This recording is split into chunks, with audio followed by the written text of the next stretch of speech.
Всем привет! Как поживаете? Как у вас дела? Что нового? Nous sommes toujours dans cette partie de notre jardin linguistique qui s'appelle le verbe et plus exactement dans sa partie conditionnelle. La dernière fois, on a vu comment on forme le conditionnel russe, mais il n'y a pas que ça, il y a aussi des phrases complexes qui expriment cette condition sans vraiment mettre le verbe au conditionnel, mais par contre, on va utiliser ce petit si qui doit nous donner cette espèce de ce sentiment de condition. La question, c'est comment on concorde les temps dans ces phrases complexes.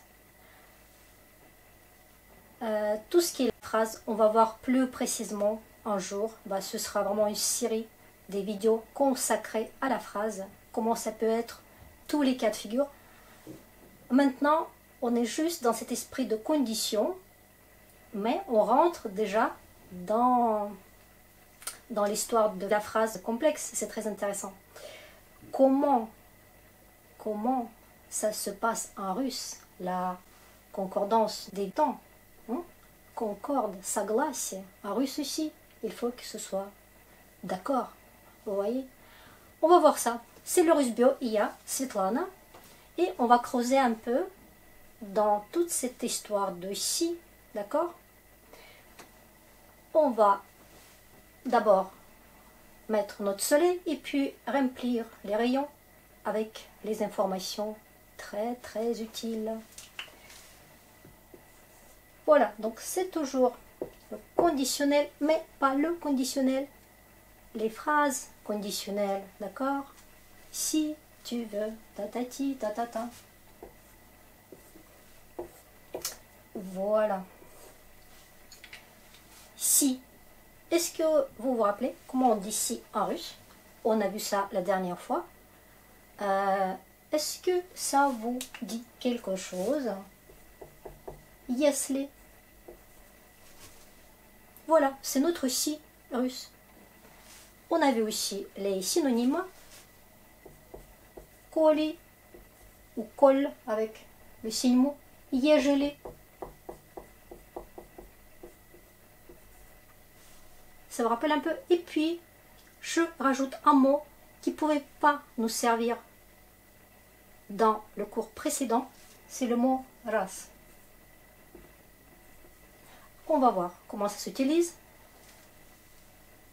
Voilà, c'est vraiment le symbole pour ces phrases conditionnelles. D'accord?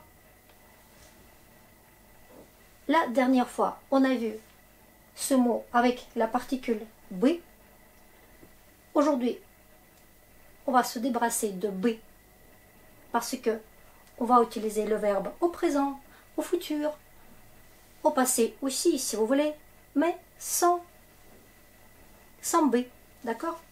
Qu'est-ce qui nous intéresse alors? Dans ces phrases, il y aura si tu veux faire quelque chose, etc. Il y a une autre particule qui peut être là, mais c'est vraiment facultatif. C'est un accessoire. Donc ça peut être comme ça. Если, puis quelque chose qu'on fait. To, comme résultat de cette action envisageable. Vous voyez le truc? Ce to, on peut le mettre, on peut ne pas le mettre. Ça veut dire un peu alors.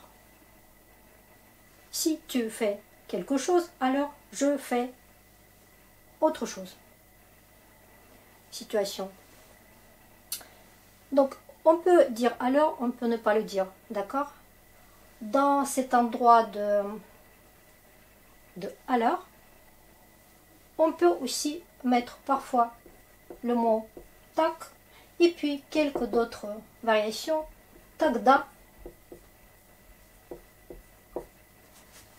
Considérez tous ces mots un peu comme alors, comme les suites. Si il se passe quelque chose, alors etc., etc. Voilà, donc virgule avant ce petit mot, s'il est là, ici il n'est pas là, virgule quand même. Parce que les phrases complexes, il y a quand même deux bases, deux propositions. Est-ce que vous vous rappelez un peu de votre parcours scolaire, les propositions principales, les propositions subordonnées, donc yesli, tatati tatata, c'est subordonné, d'accord? Et puis l'action principale.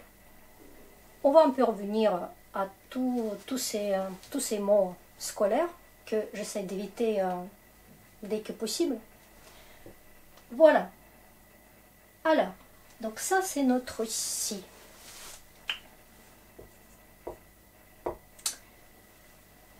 On va voir donc parfois la concordance des temps se passe très bien, logiquement, et on se retrouve vraiment dans la traduction littérale et on est content. Parfois, ce n'est pas le cas. Donc pour le présent, ça se passe très bien, en français comme en russe, d'accord? Par exemple, si je dis une phrase, par exemple, si je lis un journal, alors il lit aussi. Lit, lit, d'accord? Donc en russe aussi, если я читаю, то он тоже читает. D'accord? Ça peut être lire, manger, tout ce que vous voulez, n'importe quelle action. Ça veut dire, dans cette phrase, donc, pour le présent, déjà, on est tranquille. Если я, bon, plus court, если я ем, si je mange, он тоже ест. Aussi peut se mettre ici ou après. On ест тоже, on тоже ест. Encore une fois, l'ordre des mots en russe, ce n'est pas très strict, pas aussi strict qu'en français, d'accord? Il y a quelques règles quand même du béton, mais sinon, on a vu déjà au conditionnel бы par-ci, бы par-là, le chaos quoi. Ok. Et du coup, je peux mettre то. Он тоже ест. Тогда он тоже ест. Vous voyez le truc? Mais sans, ça passe aussi. Donc, présent, présent. Voilà. Égalité, d'accord? Ça, c'est un peu le signe d'égalité. Si c'est comme ça, c'est comme ça. Toujours. Vous voyez? Un truc un peu, c'est-à-dire c'est toujours comme ça. Alors, donc ça c'est très bien. Maintenant, une autre situation.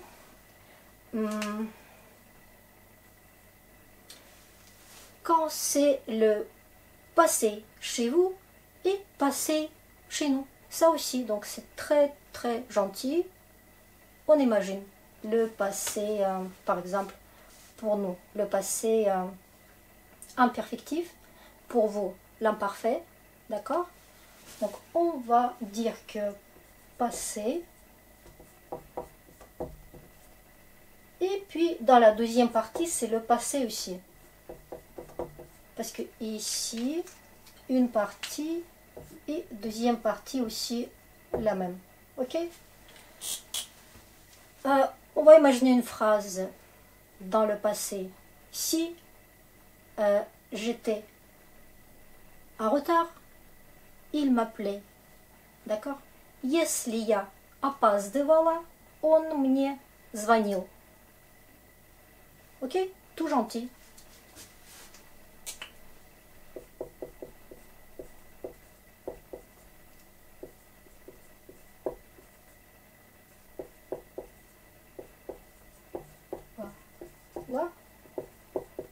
Он мне звонил. Voilà, c'est un peu long à écrire, mais bon, il faut des exemples. Regardez, donc ça c'est passé, LA, passé, L, on, parce que on, et évidemment, je peux rajouter to. D'accord? c'est la deuxième partie qui commence. Et ça réunit les deux. Voilà, ça c'est très bien. On va voir alors les choses quand ça se passe pas aussi bien que ça. Donc, il faut juste rajouter que dans cette situation, c'est une espèce de répétition. Ici c'était égalité. Ici, toujours la répétition. Et un peu le sentiment à chaque fois. Vous voyez? À chaque fois quand j'étais en retard, il m'appelait. Donc, pensez un peu à ces subtilités. Égalité, toujours. Répétition, à chaque fois. D'accord? Parfois, il y a des phrases qui prévoient un temps et un autre temps. Ici, c'était pareil, présent, présent, passé, passé. Là, on va voir, par exemple, le présent et impératif. Ça, c'est très intéressant. Mais on est encore dans l'esprit logique. Donc, on va dire, regardez, donc, on va dire que c'est le présent. Et puis, dans la deuxième partie, c'est impératif. Regardez un peu l'impératif dans mes vidéos précédentes. Si tu sais pas, tais-toi. Voilà, une phrase comme ça. C'est un peu méchant, mais bon, c'est comme ça. Alors, если не знаешь, молчи.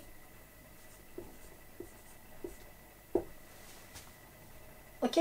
On pouvait, donc toutes ces phrases, on peut commencer par la partie principale. Hein? On n'est pas obligé de commencer par si, tatati, tatata, d'accord? C'est interchangeable. Mais la virgule reste en russe, quoi qu'on fasse, en 2 ou 2-1, virgule, elle est là obligatoirement. Если не знаешь, молчи. Si tu sais pas, tais-toi. Regardez, pourquoi j'ai pas noté ты, если ты не знаешь? Parce que c'est clair que c'est ты, ешь, c'est la terminaison de la deuxième personne du singulier. Et c'est comme ça, ça peut être que ты. Il n'y a rien d'autre. Donc, je suis libre de ne pas le mettre. Voilà. Ok. Quand est-ce que les choses bizarres vont nous étonner? Bah, écoutez, on va voir un peu la situation quand en russe, c'est deux futurs et en français, pas vraiment. On va, donc en russe, ça va être futur, futur, et en français. Regardez, si en russe, je dis если он придет, я уйду. Les deux, je vais noter tout de suite. On.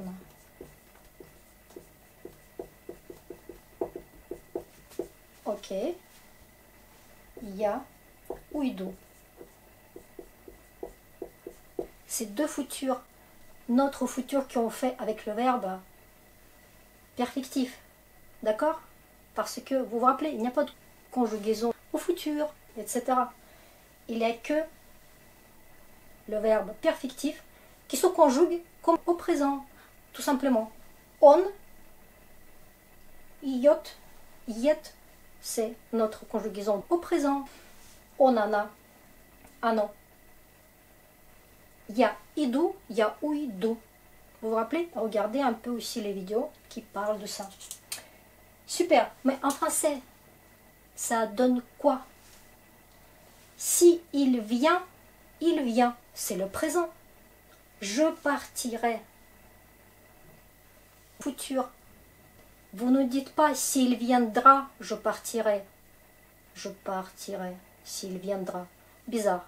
S'il vient, je partirai. Voilà. Donc attention, ça commence. Les choses à faire gaffe. Commence. Attention. Maintenant, la situation. Quelle situation peut nous donner, par exemple, le futur pour les Russes. Hein. Encore une fois, tout ce que je note ici, c'est une histoire russe. D'accord? Et en français, après, on va faire le résumé. On va voir à quoi ça correspond en français. Ici, ça va. Ici, c'est la même chose. C'est la même chose. On est bien. Et ici, c'était la même chose. Ici, non. Maintenant, par exemple, le futur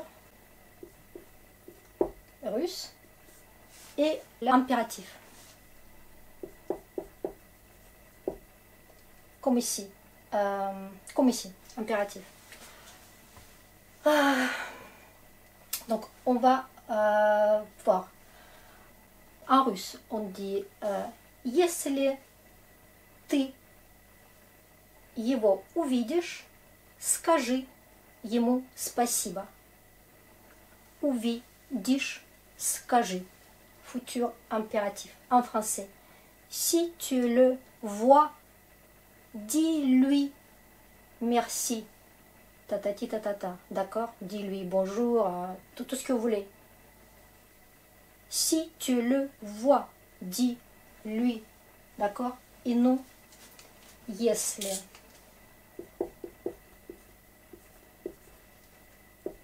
Ты, on peut dire, on peut ne pas dire parce que vous allez voir, la conjugaison, ça va encore être ch, donc on comprend que c'était если ты его увидишь, tu le, non, on dit verras, vous vous dites vois, d'accord, si tu le vois, скажи, et tout ce que vous voulez, скажи спасибо от меня, dis merci de ma part, dis lui, скажи ему, vous pouvez rajouter plein d'accessoires, hein. Vous connaissez maintenant comment faire. Dis lui, ça veut dire à qui. Le datif, ему. Commencez un peu, utilisez vos connaissances. Donc, on connaît maintenant la déclinaison. On connaît. Et on peut toujours revenir à la vidéo qui explique chaque situation. D'accord? Ça, c'était le futur. Regardez, aussi, donc, situation comme ici. Attention. On ne peut pas traduire littéralement. Maintenant, le futur en russe. Est-ce que vous vous rappelez qu'il y a le futur perfectif et imperfectif qui correspond un peu à votre futur proche? Je vais faire et je ferai. À notre futur, nous aussi. Donc là, увидишь, c'est le futur perfectif. Est-ce que ça peut se faire avec le futur imperfectif? Est-ce que vous vous rappelez qu'il faut aussi un verbe auxiliaire? Vous dites je vais le faire, non, on dit je serai le faire. D'accord? Donc ça marche aussi. Quand on a parlé dans la vidéo précédente de tout ce qui est conditionnel avec by, vous vous rappelez, c'était pas normal aussi, hein? Pas normal non plus. Voilà, ça c'est très intéressant. En russe, il n'y a pas de non plus, il y a toujours aussi. On est toujours d'accord avec ce qui était dit juste avant. Vous voyez? Donc là, j'ai traduit littéralement, ça va pas. Ok. On va voir donc cette phrase qu'on a vue, vous vous rappelez? Si j'avais su, je t'aurais dit. Vous vous rappelez? Si j'avais su, c'était quoi? J'avais. Voilà, ce n'était pas le conditionnel. Mais pour nous, dans deux parties, c'était le conditionnel.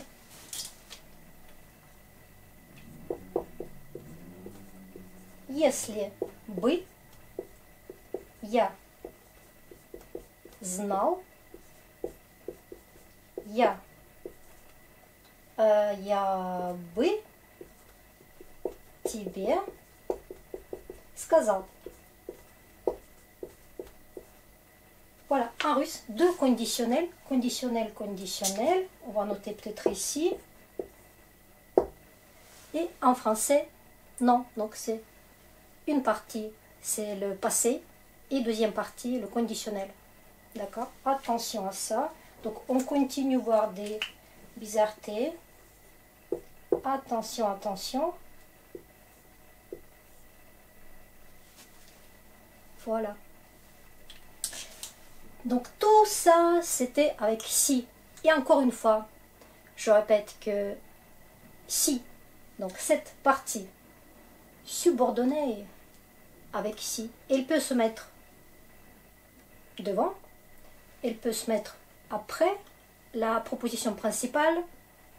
Surtout, il ne faut pas oublier une virgule. Ok, ok, ok. Donc, avec si, on a presque tout compris, n'est-ce pas? Juste une nuance aussi, en français, on dit si, pas que pour ces formes conditionnelles. Pas que dans les phrases comme ça, mais aussi tout seul. Par exemple, quelqu'un vous dit quelque chose et vous dites si, si. Évidemment, en russe, on ne va pas dire если, если. Vous avez deviné, je pense qu'en russe, ça va être quelque chose d'autre. Et bah, ça va être soit niet, niet, ou niet tout seul, parce qu'en fait, on contredit à quelque chose qu'on vient d'entendre, n'est-ce pas? Quand vous dites si, si. Soit on dit le mot adverbe наоборот ou напротив, dans le sens au contraire, et après vous continuez si vous voulez évidemment préciser quelque chose. Je sais pas, une phrase, je sais pas, t'as pas acheté du fromage? Si, si, je l'ai acheté. Vous voyez le truc? Donc nous on va dire нет, нет, я купила сыр. Vous voyez le truc? Ou наоборот, au contraire, я его купила. Ok? Donc le si, ce fameux si qui est là, notre roi aujourd'hui, il peut avoir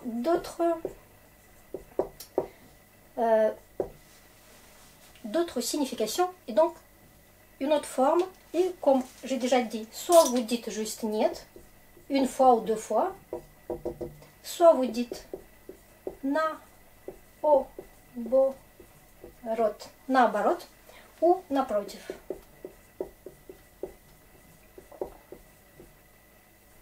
Au contraire, d'accord? Parce qu'on contredit à ce qu'on vient d'entendre. Ok. Et puis, le fameux si, quand on parle, par exemple, d'une si belle ville, d'accord? Ville, fille, ou si beau temps. Vous voyez ce truc? On accélère en fait. C'est tellement beau. Elle est tellement belle, d'accord? Donc en russe, ça va être exactement ça. Si belle, tellement belle. Ok? Évidemment, il y aura d'autres mots pour dire un peu à ce point belle, vous voyez? Ou tout ce qui est synonyme, quoi. En français aussi, on peut l'exprimer différemment. Mais aujourd'hui, on parle de si. Alors, donc si belle. Il y a deux solutions, vous voyez? Déjà, si il va se comporter comme tac, ou en tant qu'adverbe, attention, tac, tac, mais c'est pas les mêmes tac, ou такой, comme adjectif, такая, такое, такие, ok. Vous connaissez déjà comment sont les terminaisons des adjectifs, d'accord? Voilà. Pourquoi donc faut forme courte ou forme longue? Ah, ça dépend. Si on utilise un adjectif long ou un adjectif court. Est-ce que vous vous rappelez qu'il y a cette possibilité? Regardez ici, revenez un peu à ce sujet-là. Donc, elle est si belle. On va noter ça. Она так красива. Voilà. Normalement, c'est красивая. Mais je prends la forme courte, adjectif court, féminin. Si c'était on так красив, je coupe ici, d'accord? Mais si je veux utiliser l'adjectif long, normal, je vais faire она такая красивая. Ouf, exclamation, hein? Он такой красивый. Voilà, vous avez deux possibilités. Soit vous économisez un peu les lettres, mais si vous ne voulez pas économiser, prenez la forme longue, ça revient au même. La forme courte, c'est plus littéraire, plus sophistiqué, d'accord? C'est marrant, hein? Plus compact, mais plus sophistiqué. Ça veut dire la quantité, ça ne veut pas dire la qualité. Plus de lettres, mais moins de... Voilà. Super. Et la dernière chose. Revenons un peu à tout ce qui est condition. D'accord? Mais cette fois, la condition sans если, sans si. D'accord? Est-ce possible? En russe, oui. Regardez comment ça se passe. On a un petit peu de place ici. On va le faire alors. Regardez. Хочешь? Садись.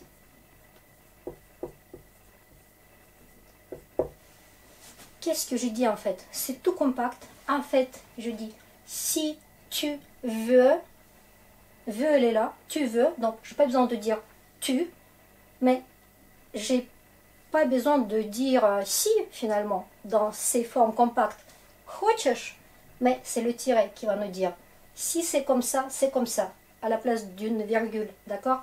Садись, assieds-toi, impératif. Présent, impératif, d'accord? Si tu veux, assieds-toi, comme en français. Si tu veux, le présent, assieds-toi, impératif, d'accord? Et puis, une autre, la dernière chose, aussi une condition, par exemple. Quelqu'un qui dit, votre grand-mère, par exemple, si tu viens, je te donne, je sais pas quoi. On va imaginer, un petit truc, un bonbon.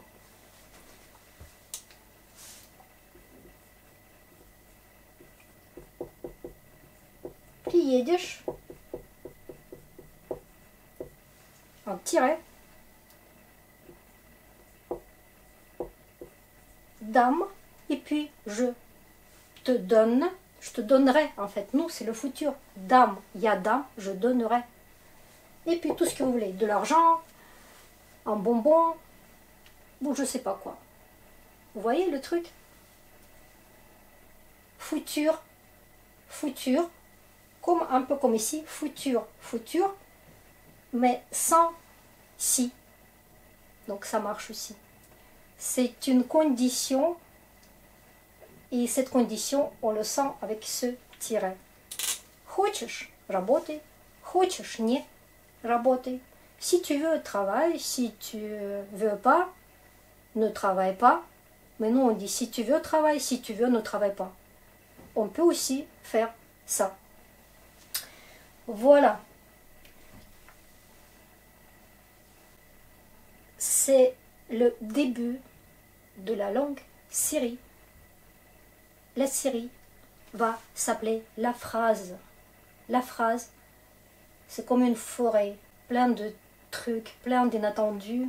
plein de surprises. Comment on construit? Comment on fabrique nos phrases? Avec quoi? Comment? On a commencé quelque chose qui est déjà pas très évident. Parce que, regardez, on a quand même touché des choses très bizarres. On fabrique les phrases comme ça et pas autrement. C'est comme ça. Attention à ces situations. Par contre, on était bien d'accord dans certaines situations aussi, comme ici. Ça marche très bien, ça marche très bien. Voilà. Attention à ce petit ci, il peut avoir plusieurs visages conditionnels. Regardez, même ça, il a plusieurs synonymes. Ah, on n'a pas vu comment on utilise ras. Par exemple, si tu es comme ça, bah, je veux pas te parler, je sais pas quoi. Si tu es comme ça, раз ты такой, tatati tatata. Vous voyez? Donc c'est tout à fait, bah, on va noter notre dernière chose. Ты такой, такой, voilà, такой. Tu es tel, mais en fait tu es comme ça. Ça aussi on ne dit pas comme ça. On dit tel, ok? Раз ты такой. Ça remplace exactement, ce sera la même chose, если ты такой. Mais avec une petite, quand même, une petite nuance. À cause de, parce que tu es comme ça. Vous voyez le truc? Voilà. Petite nuance. Très bien. On a bien travaillé. On va se voir alors très bientôt, évidemment. On va parler de la phrase. Toutes les situations possibles, imaginables. D'accord? Но на сегодня это все. C'est tout pour aujourd'hui. Большое спасибо за ваше внимание. Будьте здоровы. Увидимся. Пока-пока-пока.